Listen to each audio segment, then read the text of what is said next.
The rise of the vocal cord parasites goes back approximately 300 million years to the Permian period. At that time, they were not even parasites, but predatory autotrophs. They are believed to have been the common ancestor to the pentastomida and the Cyclops genus of copepods. However, Earth's environment underwent a violent change at the end of the Permian period. The cause is unclear, but evidence suggests that over 90% of the Earth's organisms at that time died out. The most pronounced threat to the protoparasites was the severe reduction in oxygen concentration. The result was cladogenesis, a splitting that gave birth to a new strain that could parasitize other organisms' respiratory apparatus.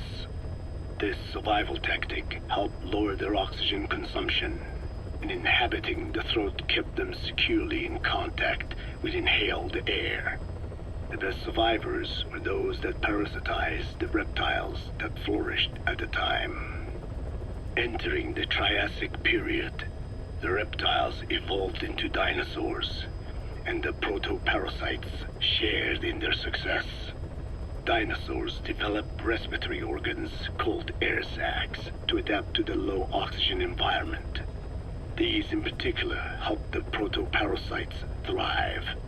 But another trial awaited them. The end of the Triassic period saw another drastic change in the Earth's environment. For most parasites, the male and female take the same host. Many are, in fact, hermaphrodites. Originally, the vocal cord parasites were as well. But for any strain to ride out a severe environmental change, it must secure a steady pool of genetic diversity. Another split. Now the newest strain procreated with mates found in other hosts. And in order to increase its encounters with those mates, the new strain utilized the voice of its host. They came to inhabit the host's vocal cords. This truly was the birth of the vocal cord parasite. The parasites developed the host's pharynx to form resonating chambers and used them to produce sophisticated mating calls. The relatively upright posture of the dinosaurs was important in this, because the crooked L-shaped pharynx was more suited to the development of resonating chambers.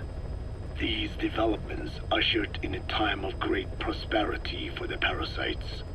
But for the third time, the parasites had a major hurdle to overcome. The meteorite impact at the end of the Cretaceous period, which spelled the end of the dinosaurs. With their hosts extinct, the vocal cord parasites had no option but to find a new habitat. Birds. As genetic successors to the dinosaurs, with functioning air sac apparatus already in place, birds were the perfect choice. But the parasites could not survive in birds that flew at high altitudes with thinner air, so they parasitized ground-dwelling birds and altered their respiratory system for the sake of reproduction. They gave the birds the means to produce sophisticated sounds, the syrinx responsible for chirping. This is the proof that points to activation of FOXP2 in songbirds as well as humans. The Cenozoic era began with a rise in oxygen concentration, which helped mammals to evolve and increase in size. The parasites then shifted to humans as a more effective host. Humans' bipedal upright walking meant that our throats could support larger resonating chambers. At first, vocal cord parasites entered humans using birds as their intermediate host. But eventually they changed to conducting their entire life cycle within human hosts. What happened next is as I have already described. People took the vocalizing prowess given them by the parasites and made it language, And once the parasites could no longer use it as their mating call, they died out. Or in other words, the parasites overcame all evolutionary hurdles except humanity.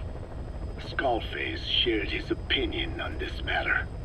He said the Ethnic Cleansers Project was sure to succeed.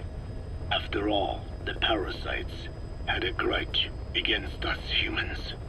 To think we awoke them after such a long slumber, just so they could sate their thirst for vengeance.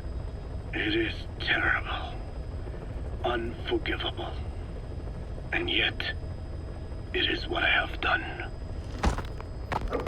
I learned of the vocal cord parasite's existence in literature belonging to the Foundation.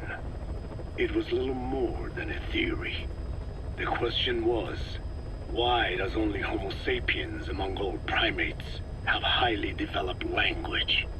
Human versus everything else. The missing link between these was the mystery that gave rise to this theory. I was fascinated by the idea of their existence. In the Dene creation myth, the Neyo Dene, who first inhabited the world, were insect-like creatures. I came to imagine that those insect-like creatures could be humans living in symbiosis with the vocal cord parasites. But I had not the faintest idea of how I could resurrect them. That is when Skullface came to me. What he offered me was not just assistance with my metallic archaea research. He told me the vocal cord parasites really existed.